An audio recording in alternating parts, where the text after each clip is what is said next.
जिस पुरुष का मन बार बार अपनी पसंदीदा स्त्री के साथ संबंध बनाने को करता है, वो बार बार उस स्त्री को अपने दिमाग में याद करके भी उसके साथ प्यार की कल्पना करता है, तो क्या उस पुरुष की कल्पनाओं में उस स्त्री पर कोई असर पड़ता है?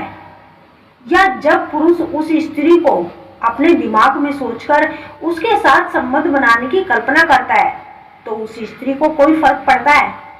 तो वीडियो के अंत तक बने रहिए। आइए जानते हैं दोस्तों, स्त्री हो या पुरुष, उसके लिए प्यार एक सबसे गहरा भाव होता है।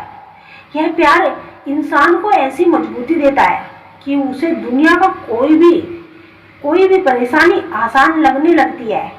यह प्यार केवल मानसिक नहीं होता, इसमें शरीर की भी बहुत बड़ी भूमिका होती है। मनुष्य को छोड़कर लगभग सभी अन्य प्रजातियां, नर हो या मादा, एक दूसरे के प्रति केवल प्यार के लिए ही आकर्षित होते हैं। शायद यही वजह है कि केवल आधारित रिश्ते पर लोग नैतिकता के सवाल उठाते हैं। हालांकि प्यार जीवन की सच्चाई है और इसके बिना जीवन संभव नहीं। तो इस बात पर वेद में क्या लिखा है, आइए जानते हैं। दोस्तों, अर्थवेद में लिखा है, जब एक पुरुष किसी स्त्री के प्रेम में पड़ता है तो उस वक्त वह पुरुष उस स्त्री में पूरी तरह से डूबना चाहता है, चाहे वह शारीरिक रूप से हो या मानसिक रूप से हो या भावनात्मक रूप से हो।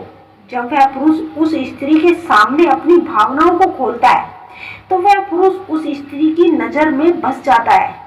जब पुरुष सच्चे प्रेम में पड़ता है, उस वक्त वह एक बहुत ही अच्छा इंसान बन जाता है और जाहिर है इसका असर उस स्त्री पर तो पड़ता ही है और वह स्त्री भी उस पुरुष के प्रेम में पड़ जाती है और दोनों भावनात्मक रूप से एक दूसरे से जुड़ जाते हैं। तो जाहिर है जब वह पुरुष उस स्त्री को याद करता है तो उस स्त्री को अपनी कल्पनाओं में सोचता है, उसके साथ संबंध बनाने की कल्पना करता है। उस वक्त वह अपनी पूरी आत्मा से उस स्त्री को महसूस करता है और अपनी एनर्जी उस स्त्री तक पहुंचाता है। तो इस एनर्जी का असर उस स्त्री पर जरूर पड़ता है। दोस्तों, वह स्त्री भी उस पुरुष की याद में तड़पने लगती है।